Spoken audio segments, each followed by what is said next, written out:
Hello, bonjour à toi. J'espère que tu vas bien et bienvenue à ce 16e épisode de notre calendrier de l'Avent, le podcast Les 24 leviers d'une vie transformée. Hier, nous parlions d'échecs et l'objectif pour nous, en fait, était de faire de l'échec un ami, un guide, un enseignant. Parce que oui, chaque échec contient une leçon qui nous rapproche de nos objectifs.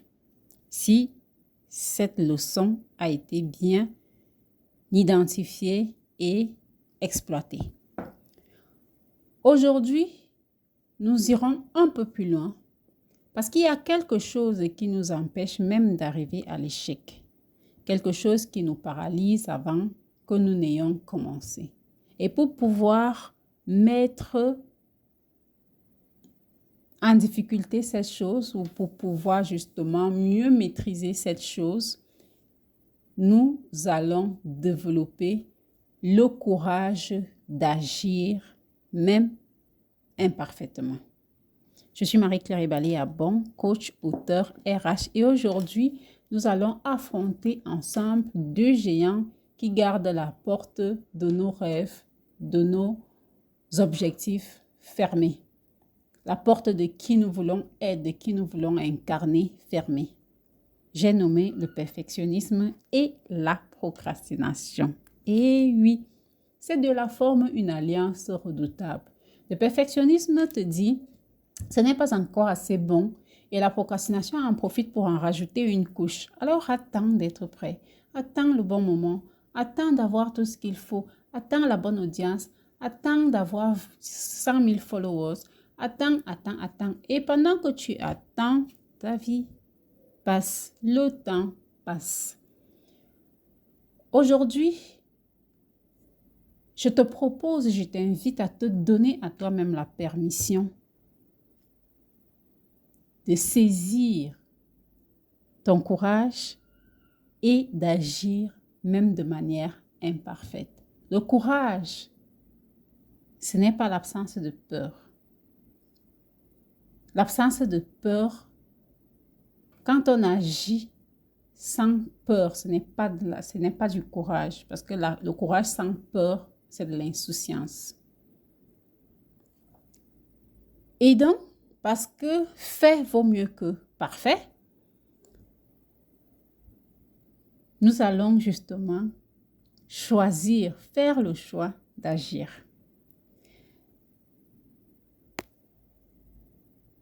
Je vais te partager quelque chose qui va peut-être te surprendre.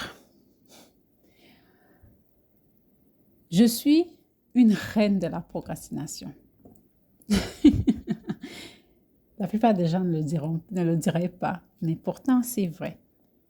Je peux tourner en rond autour d'un projet pendant des mois, pendant des années, sans jamais le toucher. Mais j'ai justement, même comme ça reste là, j'ai tendance à penser que c'est un trait de caractère maintenant, ça fait partie de ma personnalité. Mais parce que j'ai développé une démarche qui me permet justement de pouvoir le contrer ou la contrer, la procrastination. Je peux justement, après avoir tourné en rond, mettre en place justement cette démarche qui me permet ensuite de me mettre en action. Tiens, par exemple, ce calendrier de l'Avent. J'ai pris la décision de le faire en juin quand j'ai pris la décision de me reposer un peu des réseaux sociaux pour prendre soin de moi. Et août, septembre, octobre sont passés. Chaque fois que je m'asseyais pour commencer à travailler sur ce projet, afin que quand le 1er décembre va arriver, tout soit déjà prêt, je me retrouvais toujours avec un concept pas assez bon, pas assez intéressant, pas assez solide, des développements pas assez bons pour moi, à mon avis. Et Chaque fois que je me mettais à penser qu'il faudrait que j'enregistre, je trouvais tous les défauts à tous mes micros. Et puis, si les gens trouvent ça nul, si personne n'écoute, et puis il y a tellement de créateurs de contenu sur YouTube. Voilà 6 mois que je n'ai, 4 mois ou 5 mois que je n'ai rien produit et le monde ne s'est pas écroulé. Et puis, 3 semaines avant le 1er décembre, et oui, je suis arrivée jusqu'à 3 semaines avant le 1er décembre, je me suis rappelé quelque chose. Je me suis rappelé ma démarche, je me suis rappelé ma propre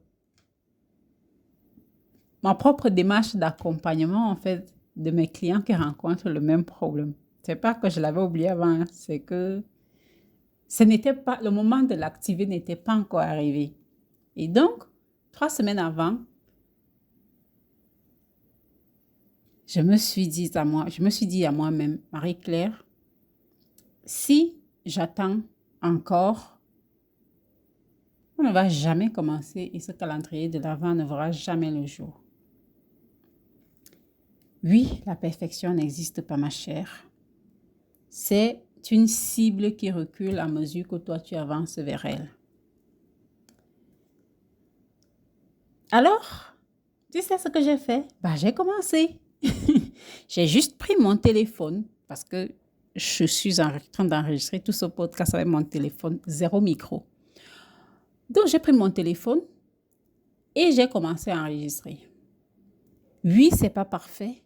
Oui, ça ne marche pas. Ce n'est pas peut-être aussi bien qu'un autre podcast que j'ai écouté aujourd'hui même, mais c'est fait.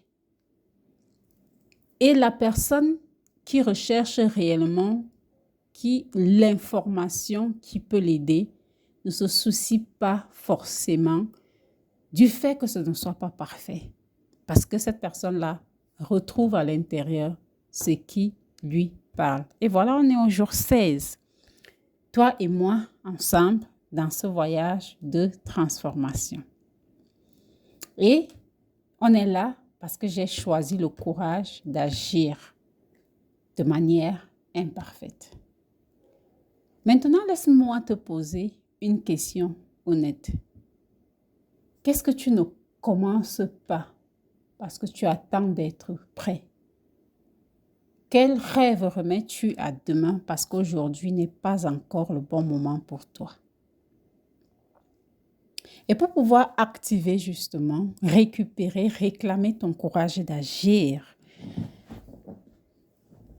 je vais te proposer justement, je vais partager avec toi la démarche que j'utilise. La première chose à faire, c'est de comprendre que le perfectionnisme n'est pas vouloir faire les choses bien. Ce n'est même pas rechercher l'excellence en fait. Ce n'est même pas avoir des standards élevés. Le perfectionnisme, c'est la peur déguisée en haute exigence. Oui, la peur d'être jugé, d'être rejeté, de ne pas être assez, d'être découvert comme un imposteur, d'échouer et de le prouver à tout le monde entier. Alors le perfectionnisme te dit, si c'est parfait, personne ne pourra te critiquer. Si c'est parfait, tu seras en sécurité. Mais la vérité, c'est que rien n'est jamais assez parfait pour le perfectionniste et rien n'est jamais assez parfait pour ne pas être critiqué. Le perfectionnisme est donc une illusion. Il te fait croire que tu te prépares alors qu'en réalité, tu évites d'agir. Il te fait croire que tu es exigeant alors qu'en réalité, tu te caches et tu as peur. Et son allié fidèle, la procrastination, n'est pas de la paresse. En vérité, les gens qui procrastinent le plus ne sont pas des personnes paresseuses. Ce sont des personnes hyperactives sur des choses qui n'ont rien à voir avec l'objectif qu'ils se sont fixés. Et donc, on va faire plein de choses. On va être des rois et des reines de l'occupationnisme. On a donc l'illusion d'être très occupé, ou même on est très occupé parce qu'on sait bien qu'on a trouvé de vraies choses à faire qui nous permettent justement de justifier pourquoi on n'a pas commencé ce qu'on s'est engagé à faire. C'est donc l'art de rester occupé, mais sans avancer sur quelque chose de précis qu'on s'est donné comme objectif. Et donc, notre procrastination, en fait, nourrit le perfectionnisme. Parce que si ce n'est pas assez bon, autant ne pas commencer. Ensemble, ces deux-là t'enferment donc dans une prison invisible. La prison du pas encore prêt, pas encore le bon moment, pas encore assez bon, pas encore. Et pendant ce temps, ta vie attend, le temps passe, tes rêves attendent, le monde attend la contribution unique que tu es le seul à pouvoir apporter.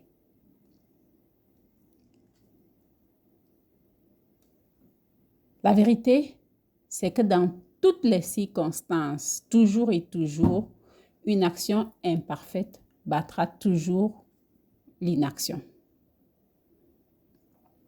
Ou une idée parfaite dans ta tête. Parce que ce qui se passe quand tu agis, même imparfaitement, c'est que tu apprends, tu reçois des feedbacks, tu ajustes, tu progresses, tu crées du momentum. Et tu sais ce qui se passe quand tu attends que ce soit parfait? Rien du tout.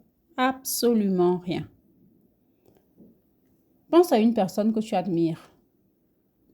Une personne qui accomplit de grandes ou des belles choses tout simplement que tu admires et que tu te demandes comment cette personne fait. Crois-tu qu'elle a attendu que ce soit parfait? Non. Elle a commencé petit. Elle a fait un premier pas imparfait, un second pas imparfait. Elle a évolué vers l'excellence en fait. Et c'est parce qu'elle a reçu des retours, elle a reçu des feedbacks, elle a observé elle-même ce qu'elle faisait, qu'elle est devenue excellente aujourd'hui, cette personne. Et peut-être qu'elle n'est pas encore excellente, mais tout ce que tu admires en fait, au fond, c'est juste le courage qu'a eu cette personne de passer à l'action. Et donc, oui, tu ne seras jamais excellent en évitant d'agir, en recherchant la perfection. On devient excellent en agissant, en s'améliorant, en apprenant de ses actions. Alors, qu'est-ce qui est mieux? Avoir un projet imparfait qui existe dans le monde, qui aide les gens et qui évolue grâce à leur retour, ou une idée parfaite dans ta tête qui ne voit pas le jour? Qu'est-ce qui est mieux pour toi? Écrire 500 mots qui sont moyens aujourd'hui, ou alors ne rien écrire en attendant l'inspiration divine, ou alors une idée parfaite. Qu'est-ce qui est mieux pour toi? Commencer une conversation maladroite avec cette personne qui t'intéresse, ou alors attendre la meilleure accroche possible, le parfait moment, et au final, ne jamais oser parler à cette personne. La réponse évidente serait de faire au lieu de rêver quelque chose de parfait. Car fait vaut toujours mieux que parfait. Et si tu es d'accord avec cette affirmation, je te propose 3 clés pour agir imparfaitement. La première clé est d'embrasser la règle des 80-20. La loi de Pareto. Ici, si tu es perfectionniste plus, au lieu de viser 100%, qui n'existe pas, je suis désolée de l'apprendre, mais ça n'existe pas, vise 80%. C'est largement suffisant. C'est assez bon et tu peux passer à la suite. Ton email n'a pas besoin d'être parfait pour être envoyé. Il doit juste être clair, précis, respectueux. Et chaleureux si tu veux qu'il soit chaleureux. Ta présentation n'a pas besoin d'être parfaite pour être donnée. Elle doit juste te permettre de transmettre ton message et d'atteindre l'objectif que tu t'es fixé. Ton premier pas vers ton objectif n'a pas besoin d'être parfait pour être fait. Il doit juste être fait. Vise l'excellence et la progression, pas la perfection. L'excellence, elle est atteignable. Et sa recherche entraîne toujours la progression. La perfection, elle, est une illusion qui t'enferme d'ailleurs dans un monde de frustration. La clé numéro 2, c'est la méthode des 5 minutes. Quand le perfectionnisme et la procrastination te paralysent, ne te dis pas « je vais faire ce projet parfaitement ». Dis-toi « je vais travailler dessus 5 minutes et c'est tout ». 5 minutes, c'est trop court pour être parfait, tu le sais. Donc, tu ne vas pas viser la perfection en 5 minutes. C'est juste assez pour commencer. Sauf que voici ce qui se passe. Une fois que tu commences, le momentum prend le relais et souvent tes 5 minutes deviennent 20 minutes, puis 40 minutes, c'est 60 minutes. Et même si ça ne reste que 5 minutes, c'est 5 minutes de plus que 0. C'est 5 minutes d'action. 5 minutes par jour, ça te fait environ 30 heures par an. 30 heures, c'est assez pour écrire un livre, créer un projet, apprendre quelque chose de nouveau. Faire cette chose-là que tu n'as jamais osé faire, commencer à faire. Tout ça, c'est parce que tu as accepté d'agir de manière imparfaite chaque jour pendant 5 minutes. La clé numéro 3, c'est de réinterpréter tes erreurs en data. Chaque fois que tu fais quelque chose d'imparfait, ton perfectionniste intérieur va dire « Tu vois, je te l'avais dit, c'est pas parfait, tu as fait des erreurs. » Et voici comment lui répondre. « Parfait. J'ai collecté des données sur ce qui fonctionne et ce qui ne fonctionne pas. Maintenant, je sais, je peux ajuster et améliorer. » Tu sais déjà, depuis hier, qu'on l'a rappelé, une erreur n'est pas un échec en fait. C'est une information. Le feedback négatif qu'on te fait n'est pas la preuve que tu es incompétent. C'est la preuve que tu n'es pas encore au niveau où tu désires être en ce qui concerne cet aspect précis. Une V1 qui n'est pas parfaite n'est pas une raison d'abandonner. C'est pour ça qu'on a inventé V1, V2, V3, Vx et Vf qui est la V finale. Donc, c'est une base qui te permet ensuite d'itérer. Donc, quand tu réinterprètes ainsi, l'imperfection en fait, ou l'erreur, ou l'échec, comment tu veux l'appeler, c'est toi qui choisis, devient juste une donnée, un enseignant et non un juge. Et avec cette information, tu deviens libre. Libre de commencer, libre d'essayer, libre d'apprendre en faisant. Tu te donnes à toi-même le courage et le droit d'agir. Maintenant, et si on brisait ces chaînes en passant à l'action? Prends une feuille et un stylo. Et c'est parti. Première étape, tu vas identifier ton pas encore. Écris une chose que tu veux faire, mais que tu reportes à cause du perfectionnisme ou de la procrastination.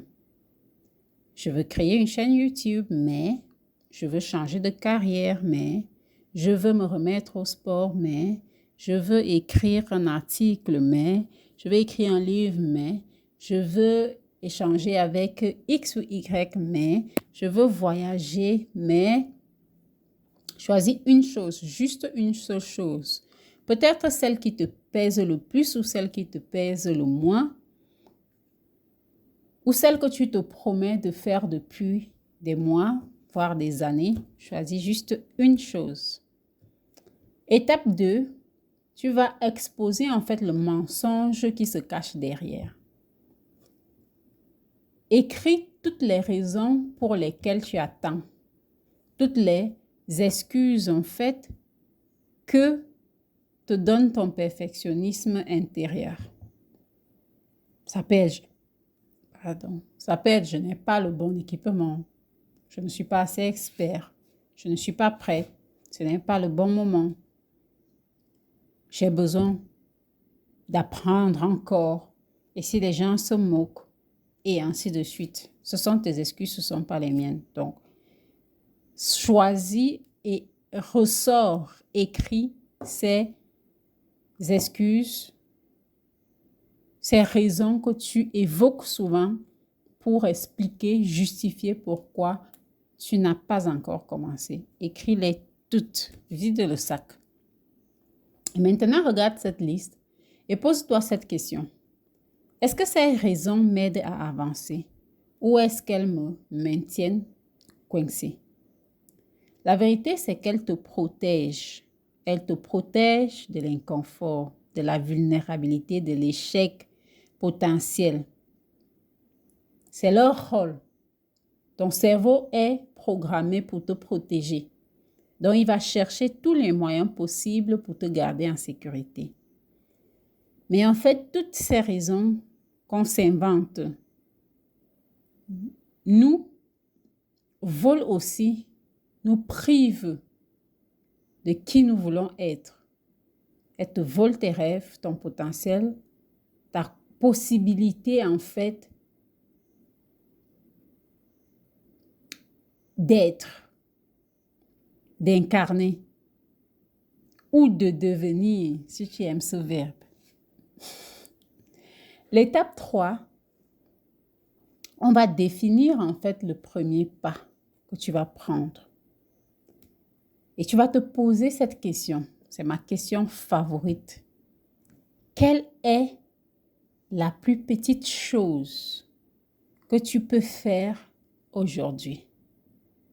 Quelle est la plus petite chose que je peux faire aujourd'hui pour avancer vers cet objectif?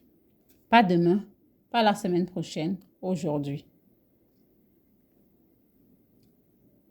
Et tu peux choisir quelque chose de ridiculement petit. Si petit qu'il est impossible de ne pas le faire. Imagine que tu veux créer par exemple une chaîne YouTube. Ton premier pas n'est pas de créer la vidéo. Non.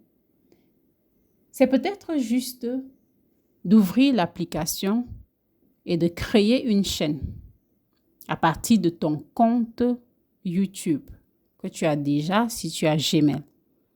Tu y vas juste, tu crées une chaîne à partir de ça et c'est fini. Tu veux écrire un livre, ton premier pas n'est pas d'écrire le premier chapitre. C'est peut-être juste de penser et d'écrire à propos du lecteur idéal pour qui tu écrirais ce livre. Tu veux te remettre au sport. Ton premier pas n'est pas forcément de t'inscrire à la salle de gym ou de décider de faire 1 heure de sport par jour. Ça peut être juste de marcher 5 minutes par jour. Même si c'est une marche lente. Écris ce premier pas. Écris cette petite action que tu choisis de faire en fonction de ce que tu as décidé. Et engage-toi à le faire aujourd'hui avant de te coucher. La quatrième étape, c'est de célébrer l'imperfection. Une fois que tu l'as fait, et tu vas le faire, j'en suis sûre, prends un moment pour te célébrer. Parce que, oui, ce n'était pas parfait, mais tu l'as fait. Tu as eu le courage d'être imparfait, le courage de commencer, le courage de faire malgré la peur ou malgré le désir de ne pas le faire quelque part caché en soi. Ce courage-là vaut 1000 fois plus que n'importe quelle perfection dans ton cerveau. Et demain, tu fais un deuxième petit pas, puis un troisième petit pas après-demain, puis un quatrième. Et chaque pas, aussi imparfait soit-il, te rapproche de ton objectif. Et avec le temps, tu regarderas en arrière et tu réaliseras, waouh, regarde tout ce chemin que j'ai parcouru. Ce n'était pas parfait, mais c'était réel. Alors, voici ton intention du jour. Aujourd'hui, je choisis l'action, même imparfaite. Aujourd'hui, je choisis l'action, même imparfaite. Chaque fois que tu sens le perfectionnisme t'envahir ou la procrastination te faire des clins d'œil, rappelle-toi, fait vaut mieux que parfait. Et chaque fois que tu veux reporter à demain, demande-toi, quelle est la plus petite action que je peux faire aujourd'hui ou maintenant pour avancer?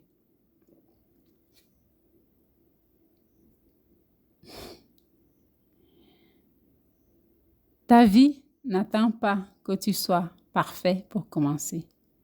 Elle attend juste que tu aies, que tu choisisses de saisir le courage d'agir dans le sens où tu veux l'amener.